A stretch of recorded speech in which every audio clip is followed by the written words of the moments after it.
Okay, so we are dealing with the first principle, and the first problem that we need to differentiate is f at x equal to 2x cubed.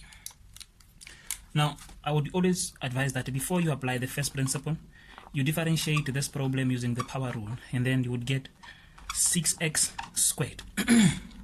If you differentiate that using the power rule, you're going to get 6x squared.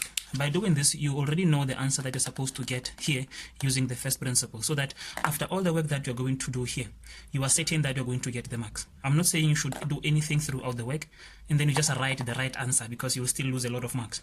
So it's important that you know what you're supposed to get, so that you know that whatever you work around here, at least takes you there. Now, the definition of derivatives is f prime of x is equals to the limit when h approaches 0 of f at x plus h minus f at x all over h. Therefore, to work this one out, okay, this is the problem that we are dealing with.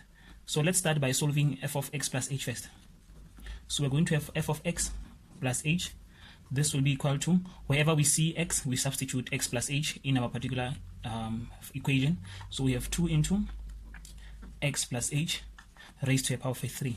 This equal to 2, we expanded the brackets, we get x plus h into x squared plus 2xh plus h squared. Then we simplify further, we're going to get x cubed plus 2x squared h plus h squared times x, and then we multiply with this h now, we get plus x squared h plus 2xh squared plus h cubed. Now we apply the 2, so here we're going to get 2x cubed plus 4h plus 4x squared h plus 2h squared x plus 2x squared h plus 4x h squared plus 2h cubed. I hope there is no mistake anywhere there. And then we collect the like terms. Let's check.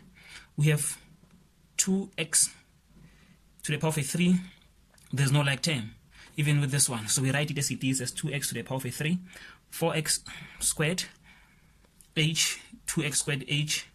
These are like terms, so therefore this gives us a positive 6x squared h. That is this one and this one. And then we have these two like terms again, so we get 2h squared x and 4h squared x as well, and they're both positive. Therefore we also get another 6h squared x. Which one is left? The last one, we have 2h to the power of 3. Now we've collected all the like terms, so we come here, we are going to now work on, okay, we already know what is f at x. Here is f at x. Nay. So now let's substitute in the equation. F prime of x equals to the limit when h approaches it. Don't be lazy to write the limit. No, it's important.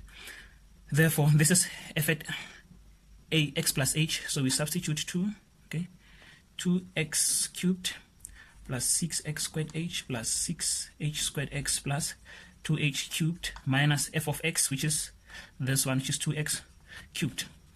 All of this is divided by h. So this will be equal to the limit when h goes to 0. Like terms again, this one and this one are like terms, positive and negative, so it means they cancel. They cancel. So this one and this one, they are out.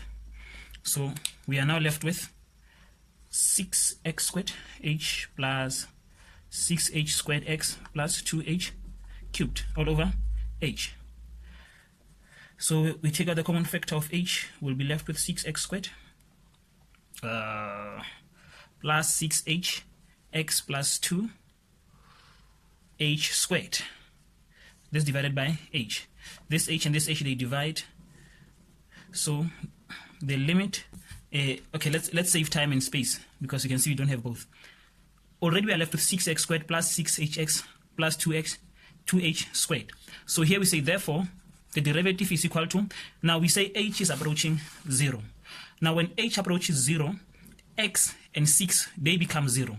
When h approaches 0 here, these two also become 0. So we skip the step where you substitute 0 for h, because 0 is not equals to h, but it's approaching h. Therefore, if this one approaches 0, this becomes 0. If this approaches 0, this becomes 0. Therefore, we'll only be left with this part, which is only 6x squared. So therefore, that becomes our derivative. So we can see that we got exactly what we had aimed to get, which is 6x squared.